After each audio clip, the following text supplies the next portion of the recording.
Hey guys, Redneck Mini 14 here, and I'm just going to do a quick unboxing video with my Marlin 1894 that I just picked up earlier today.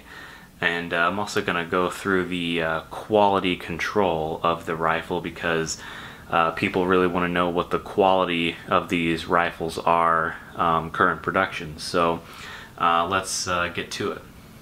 Now the first thing that I noticed right off the bat and that gave me some concerns was this tear in the box, and it's a pretty significant tear. I've never had a tear like this before, so and I don't think this is the work of Marlin. I imagine this is something that either happened at Bud's gun shop or it happened in the delivery process somewhere along the way. So but it doesn't affect the rifle inside the box, but it is kind of an eyesore. So if we open up the box here, these are my receipts. You have some cheesy styrofoam. You have your owner's manual for the 1894 and the 336 and all those guns. I'm pretty sure it's the same manual for all of them, all their centerfire lever actions. And then you have yourself a lock, and this is the same locking system that comes in all Marlin lever actions that I've ever gotten. And then of course the rifle comes in a plastic wrap. Okay, now that we have the rifle out of the box, I'm just going to kind of go over the features and the just all-around quality of the rifle and give you my opinions of it. So when I first picked the rifle up and gave it a good look over while I was at the shop, when I went to go work the action, it only went this far, and it was stuck. And so I messed with it for a little bit, and this is all I could get. And then I gave it to the shop owner, and he looked at it, and then he gave it to his gunsmith, and he looked at it. And after about 10-15 minutes of all three of us kind of messing around with it, I finally was able to force the action open, and it's still really stiff.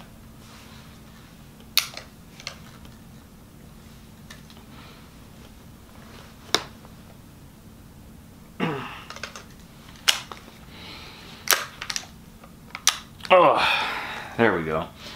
So basically that's not supposed to do that, and I don't think that's the result of the actual rifle. If you look in here, well, you might not be able to see it, but if I can see it, there's a lot of like excess grease, and you can see it on the top pretty clearly. They put a ton of grease in this thing, and more than I've ever seen on any Marlin lever action that I've ever bought or handled. And I think that the cold temperatures mixed with the mass amounts of grease that they put in this rifle resulted in it just to seize up, which I don't think it's going to be a problem with the actual function of the gun once I get it all cleaned up. But it is something to take note of. If you get a rifle like this and it's got a lot of grease in there and it seizes up like that, sometimes if you go to, before you clean it, if you go to like work the action and it only gets this far, I mean, you got to really manhandle that thing to open up the action. And once it's opened up, it's easier for a little bit. But then if you let it sit for a while, it seizes up again. So, I purposely didn't clean it before this video just to kind of show you what I experienced at the actual gun shop. But after I finish this video, I'm going to take this gun apart and give it a good cleaning, and hopefully it won't have that problem anymore. But anyway, let's just kind of go through the features of the gun. I'm going to try to get around the camera here. It does have a very nice wood stock.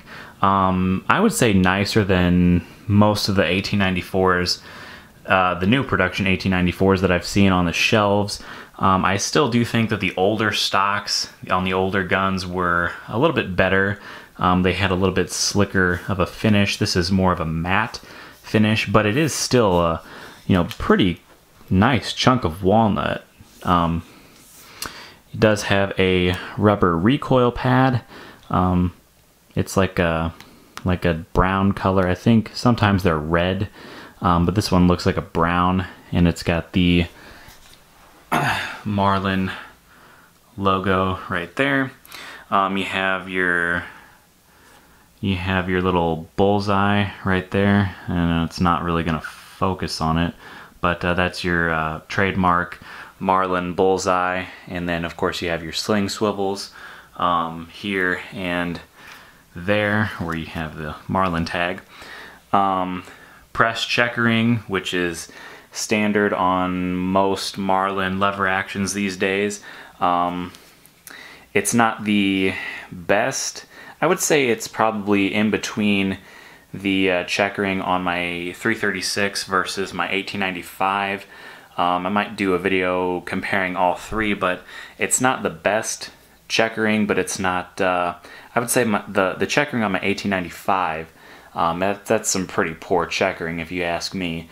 But it does still give you a little bit of a gripping surface. And it does, you know, it does allow a little bit of traction. Standard semi-buckhorn sights and a hooded beaded sight, like you see on pretty much all other Marlin lever actions. I will be taking this hood off like I did on all my other lever actions. Has a 10+1 capacity. And by the way, if I didn't say it before, this is a 44 Magnum, or at least it should be. Yep, 44 Magnum, 44 Special. That is what I paid for. Now, sometimes they could send you one that is a different caliber by mistake. I never really actually looked at that, but I looked at it just now, and yes, it is a 44 Magnum. I did a video a while back asking if I should go with 44 Magnum or 45 Colt. I ended up going with a 44 Magnum, even though it was a little bit more expensive than the 45 Colt. Although both rifles, you know, both calibers these days are they're significantly more than what I paid for this one. I actually put this one on layaway, and I left it there for a while and just paid it off a little bit at a time. But anyway, that's pretty much all that I can really say at this point. Still got to clean it up, still got to shoot it and see if it functions.